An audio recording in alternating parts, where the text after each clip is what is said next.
All right, welcome back to the Roast It Yourself podcast, brought to you by Coffee Bean Corral and Current Crop Roasting Shop. As always, I'm Stephen Burnett with Coffee Bean Corral in Jackson, Mississippi. And with me today in person is Catherine Mansell, Certified Q Grader and Director of Current Crop Roasting Shop in New Orleans, Louisiana. We're seeing a lot of each other recently. Yeah. Like in the flesh. This is fantastic. Yeah. Like we had the Coffee Fest last weekend.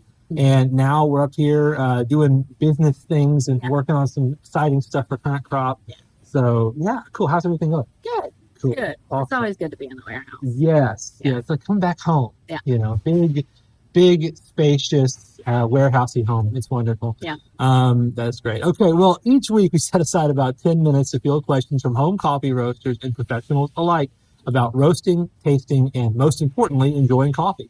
You can send your questions to questions@riypod.com. That's questions@riypod.com to get a nice shout out from us in an upcoming episode, and of course to get your question answered.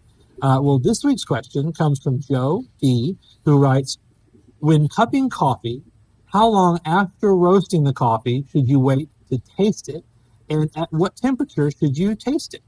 Really enjoy when you guys do live roasts on the SR800 and SR540. They're fun. They're very fun.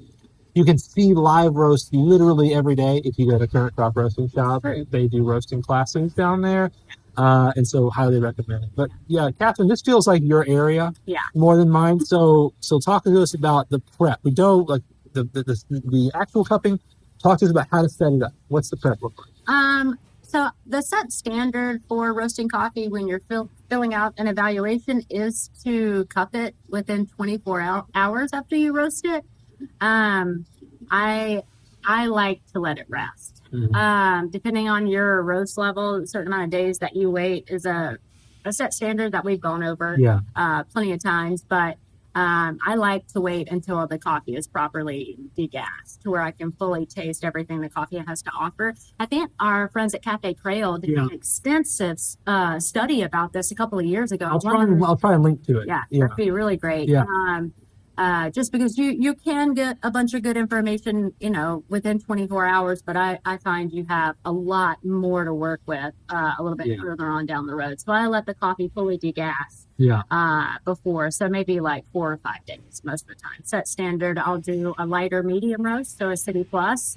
So I normally wait at least 4 or 5 days before I evaluate it. Just helps with better information, better cupping notes for people at home, especially because everybody's going to let their coffee degas. They're going to let their coffee rest to get their full flavor potential. So I try to do it in a way that benefits our customers more so. 100%. And I feel like with coffee cupping, people can get kind of like very much into the specifics. Oh, I've got to do it at 24 hours. Right. So no, the coffee will develop more flavor as time goes on. So talk to me about, you said a light medium roast, a City Plus roast. Why that? Why not something else?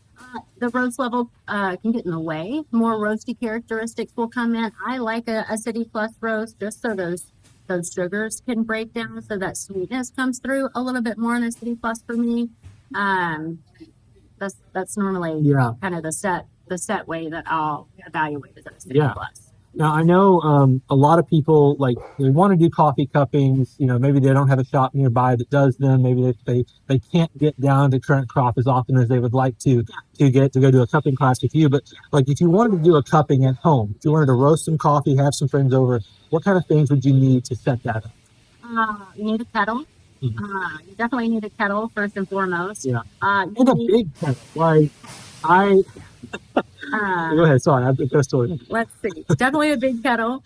You need to have your vessels that are the same size and shape. Mm-hmm. So generally, your diameter of your cup needs to be in between 3.5 inches. And normally, your vessel needs to hold in between 7 to 9 ounces for your water in your cup, which is 207 milliliters to 266 milliliters. So you take your milliliters times 0.055, and that gives you how many grams whole bean of coffee to use per each individual cup.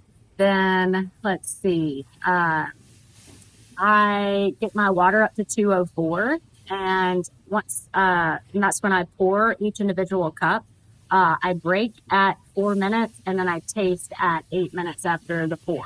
So I don't know specific what that temperature is at 8 minutes, but the water I pour is at 204 and at 8 minutes is when I taste. It's a lot easier to track the time if you just start a timer as soon as the first drop of water hits the ground. Then for the first cup too, start the timer right then and then go in that order. So you start with the cup that you first wet and go forward. That way, everything's as close as it can be to the same. I think that's one. When I did my first cupping was a COVID long distance cupping, and literally they sent me the cups. They sent me all things. Shout out to Cafe Creole, Joey over there. He did that. I think we were on that at the same time. Yeah, isn't that right? Isn't that crazy? Yeah. But anyway, wild times. We met before we met because of that. But I thought, okay, and I'm not the best at reading directions. So I just was like, I'll figure it out. My motto is figure it out. Yeah. And so I get ready to do this thing. I get coffee all ground up. It's in the cups. They provided me, these paper cups, and it's just pour X amount of water. And so I'm pouring and realize, I have a fellow stag kettle. Yeah. It's made for pour overs, very nice. Not the greatest capacity. It's plenty for a pour over. Right. It's not an all-in-one, everything you'll ever need boiler. And I ran out of coffee at like 2.5 of my cups, or water 2.5 of the cups. And that's where I did all the hot water for the rinsing. Yeah. And so I had to go quickly boil more water, and that 2/3 of my time is completely off. And I was just like, well, I'm along for the ride. Get everything set up. Plenty of hot water, like a birth, towels and hot water, right? Like they say. It's just like that. It's just like that. But that is something. And I think that the other thing too is just like, you can get very into the weeds of it. You can get it very, very precise. This is a scientific or as close to it as method as possible of making something that seems inherently subjective, like taste, as objective as possible. That's the goal. Mm-hmm. But don't forget to have fun with it. I mean, these things are fun. If you throw one for your friends, if you're like me, you're probably going to be panicking about all the details. Your friends are going to be enjoying it. And so don't forget to enjoy the process on that. And actually he asked the question, what temperature did you taste it? And that's not one answer anyway. Like it's 8 minutes and then you wait a couple of minutes and do it again. Because as you taught me this, as the coffee is cooling, the flavor should at least stay the same or improve. It shouldn't be worse. If it gets worse as it cools, that's not a good sign for the coffee. So I've seen people, especially when I was at the queue, when you're evaluating a number of coffees at the same time, people would break, clear, taste. Mm-hmm. That does not work for me. It burns out my palate very quickly, and it's too hot for my palate. So I wait for 8 minutes. If you have a little bit of a bulkier palate, you can, your palate accepts higher temperatures. You can definitely do it at maybe 7.5. I wouldn't do it any too much before that, only because depending on how many times you taste each cup, you will blow out your palate. Yeah. So I taste at 8 minutes, go through and do all of my marks.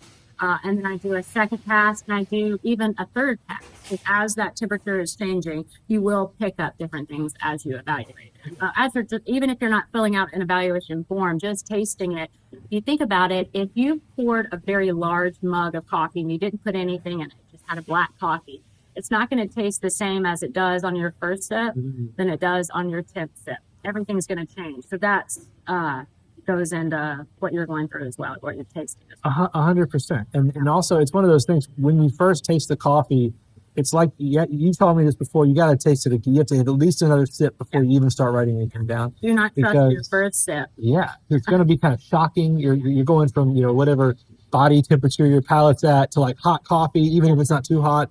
And it's so much shock. It's so many things happening at once, and it can be confusing. But if you wonder how like all these notes come to be on coffee, this is how it happens. It's very precise and very well organized process of tasting and to make sure everything is as even as possible. So yeah, I think that's really helpful. Well, Joe, I hope we adequately answered your question. Obviously, I'm not going to answer. There's a lot more to say. There's a lot more to come. Thankfully. Now, there's two ways we can get more information about coffee cupping. One of them, of course, is for you all to go in the comments and tell us what we missed and offer more advice. But the other way is for you guys to go to Current Crop and take a cupping class, like a full on, like how long are those classes? Hour and a half. Hour and a half, immersive, like cupping class where you learn all the ins and outs. You taste a bunch of different coffees. you have that experience with I mean, she won't brag, but a certified Q coach, she knows what she's talking about. And so, I mean, yeah, guys, that's something you could definitely do. We're going to link to the class schedule at Current Crop. Yeah. If you're in New Orleans, go do it. If you're not in New Orleans, get to New Orleans and then go do it. Yeah. Because it's a lot of fun. Yeah. And you learn something. But yeah, we hope you enjoyed this episode as much as we enjoyed making it. It's just a lot. If you did, please be sure to like, subscribe, and share this with your friends so we can get the word out about the show and get more people introduced to the wonders of coffee roasting, coffee tasting, coffee enjoying. We couldn't do this without our friends and coworkers that go behind the scenes and edit the video and audio, make us look and sound good. Thank you guys so much for what you do. We pushed you through your paces recently, and we appreciate it. Yeah. Remember to send any questions you have about coffee in general or coffee roasting in particular to questions@riypod.com. Otherwise, have a great day and happy roasting. Thanks, Joe.